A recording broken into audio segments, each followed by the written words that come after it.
the chat before the season started was on the new interpretation of the scrum laws and the application of a new part of it. Some teams are doing well, Lawrence, some teams aren't doing so well. The same rules apply to all of them. Why is it going right for some and wrong for others? Yeah, I think we just got to that stage 5-6 games into the season where we start to look at the scrums.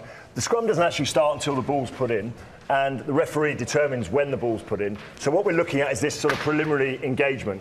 I think what's really important, I mean, neither of us have played under the new laws. You two both have. You know, Craig, you know, how's it been going really with the new laws? Are you optimistic? Yeah, I think it's, you know, it's a positive move. Obviously, the hit's been taken out, so you're relying on more just keeping your body shape and really keeping that pressure on the opposition. So yeah, it's a positive move, and obviously it's gonna have a few teething problems, but I'm sure it'll work itself out. So there's been less collapse scrums, that's for sure. But what we're going to really look at is that initial hit, which is, and we've got the two packs here together, and looking really at what I'd like you to talk about is the role of the tight head, which has now become much more significant, and then we'll look at perhaps the role of the loose head as well. So if we could get the packs together, and Craig, you know, just talk us through really the height now that we're talking about that preliminary engagement and the role of the tight head. There's this guy on the right-hand side. Yeah, so as a tight head, you really want to have a really flat back and a solid platform to really and throw yourself into the scrum. And it's maintaining that height and that shape. So obviously you're reliant then on your back row players and your second rows. So as an 8, you're a collective and you're really trying to push yourself through that tight head. So what we've really noticed in the opening 5 or 6 weeks of the Premiership, for sure, is that the squads that have got the strong tight heads, the squads that have got strength in depth here, the Saracens, the Leicesters of this world, are really being able to play off scrum ball. And if we run some clips that we've highlighted of both those teams, you know, Craig, what we're saying really is if they've got that strong tight head, they can really dominate that scrum. Yeah, especially using the hookers as well, and attacking that loose head and hitting him sort of down and keeping that pressure on and keeping it down. Then you see the dominant tight heads. And obviously, Luke, from your point of view, you're now having to strike the ball, so you're even more reliant on the tight head to look after you as you take your feet off the floor. Yeah, definitely. Obviously, it's new to hook the ball, so it's really key on the tight head to stay as low as possible. But now that gives the emphasis on the loose head to try and raise the tight head more, and that will cause difficulties. Quite interesting, the likes of Saracens that brought in Graham Dorr, obviously England's famous hooker, and really worked on both of their hookers, Jamie George and Sculpt Bricks, working on that hooking of the ball. So that's, you know, if you've got good, you know, from the tight head's point of view, let's have a look at it from the loose head's point of view.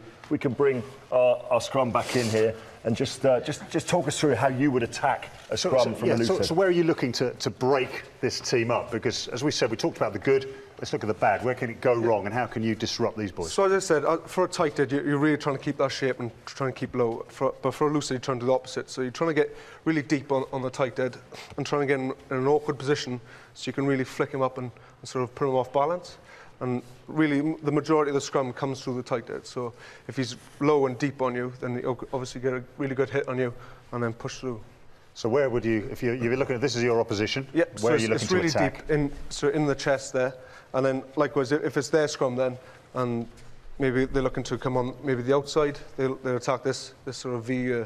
So they'll all come through there, working again in tandem with the hooker and the tight head coming through, and as well as keeping square, then they're working through there. It's quite interesting you should say that, because some of the Premiership teams, where they've got strong loose heads and where the tight head perhaps gets himself in an awkward position, are able to be attacked because it's not so much about the hit. So if we run the clip of Gloucester, we mentioned, I hate mentioning one single scrum, look at the tight head there just popping out, because now, unlike the old laws where it was all about the hit, you know, if a tight head doesn't quite get the hit, then the loose head really can attack him, can't he? Yeah, we use it quite a lot at the Chiefs, you know, really attack with our loose heads. And work on our tight heads coming through, so it's really positive for us. And what you see is the pressure coming through as well. It's not an out-and-out hit, sharp. It's build pressure. Now, of course, we're talking about how it's affecting the Premiership. It's affecting you guys as well. How are you finding it? Are you finding it very different from last season? It is different, but we found it a positive, bit of a bonus.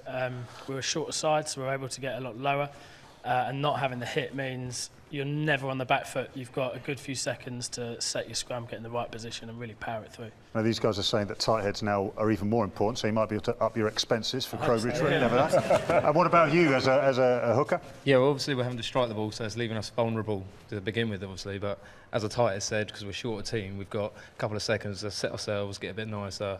It's just working well for us.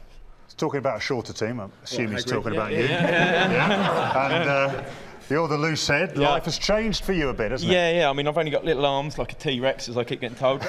So when I'm binding, or if you don't get your feet right the first time, you have got a couple of seconds to rearrange yourself because you haven't got that big hit, and make sure you're in a proper position to work with, like the hooker, as I said, to really concentrate on the tight head and really get some pressure going through them. Well, we're talking about short and deformed.